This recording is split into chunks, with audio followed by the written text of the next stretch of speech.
Hey, welcome back everyone. This is the Gerbil here. You know, your favorite Ewok lover. That sounds wrong.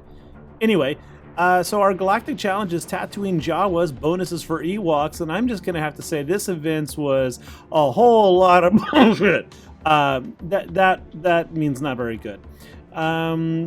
As an Ewok fan, it almost felt like CG really did their best to steal the fun from this from people who enjoy playing Ewoks, because I don't think you can actually win with Ewoks. Now, I mean, yes, you can beat the event, but that's not the same as winning, and I'll explain later. If you want to see the actual winning fight with 7 Ewoks, jump to 4 minutes and 18 seconds in here.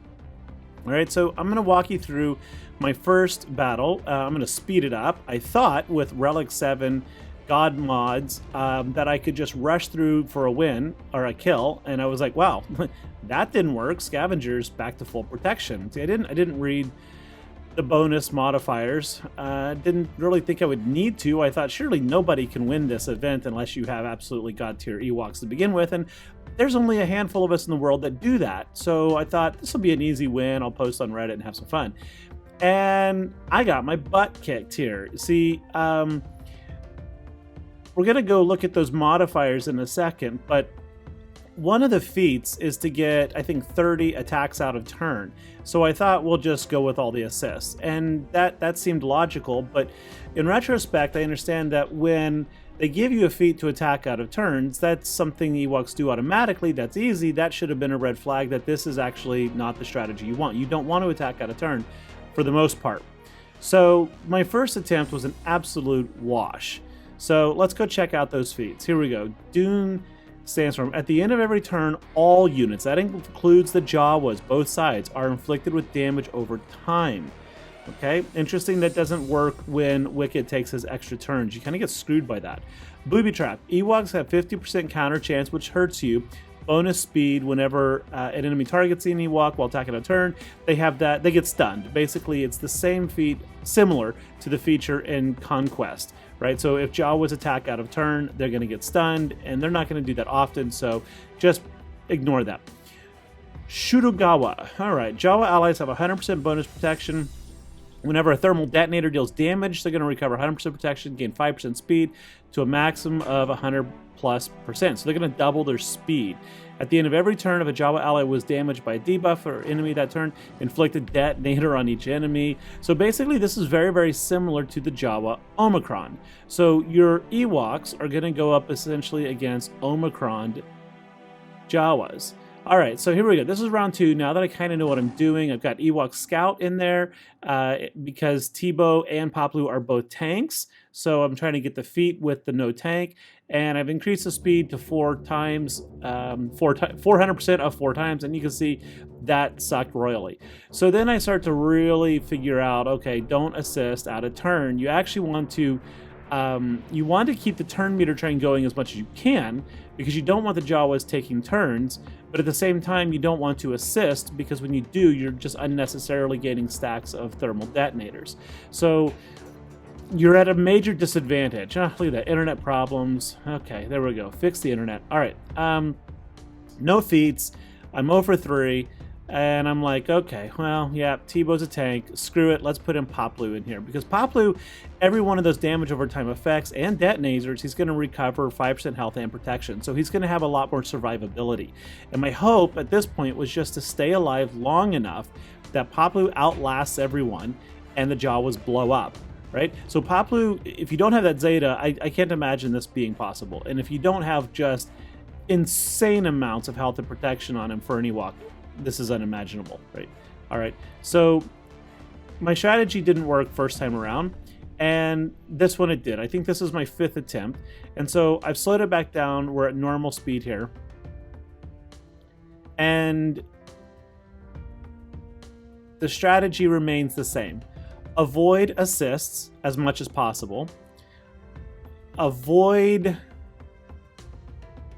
healing your Ewoks or cleansing them with Chirpa and Ewok Elder until it's almost as essential as required, right? And don't forget that Paploo's second special, it cleanses the Ewok he calls in to assist.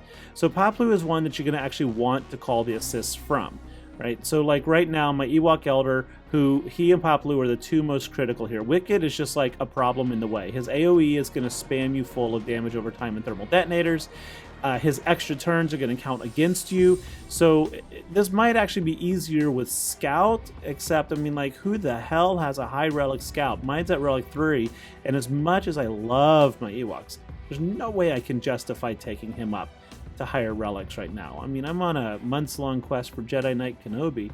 So I do use Wicket to call in Paploo there just because it puts him under stealth. He loses stealth, gains taunt, and recovers 10% health and protection, but I really don't know that that's effective.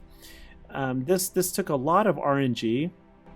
I mean, you saw early Ewok Elder almost die, but there we go. So we use Ewok Elder when he's low on health to cleanse the damage over time.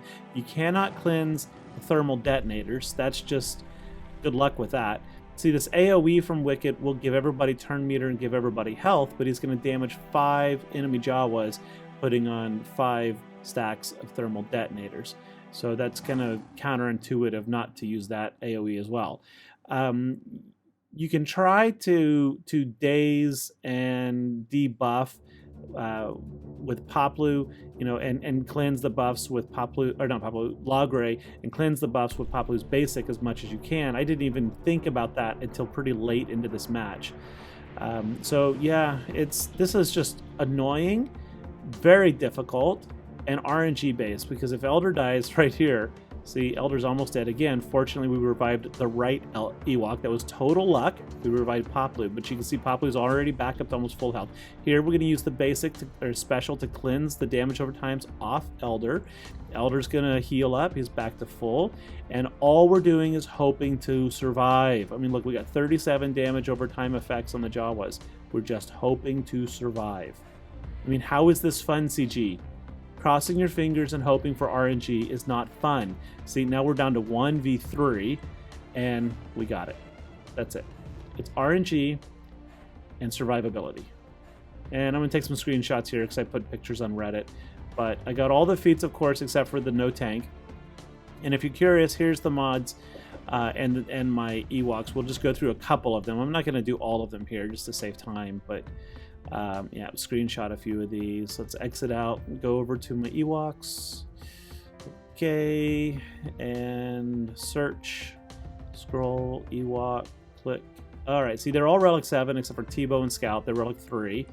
Now here we go, Paploo. I mean, look at these. We got 6 gold mods here. We've got 177,000 combined health and speed, or protection. Wicket just is in the way.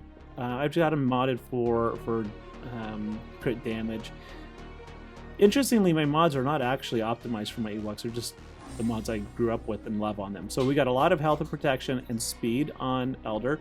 Chirpa is modded for speed, also lots of speed, and then some more health for survivability. And that's it. You got to keep them alive. You got to keep those damage over times off of them. I hope this helps. Good luck out there. I'll catch y'all around.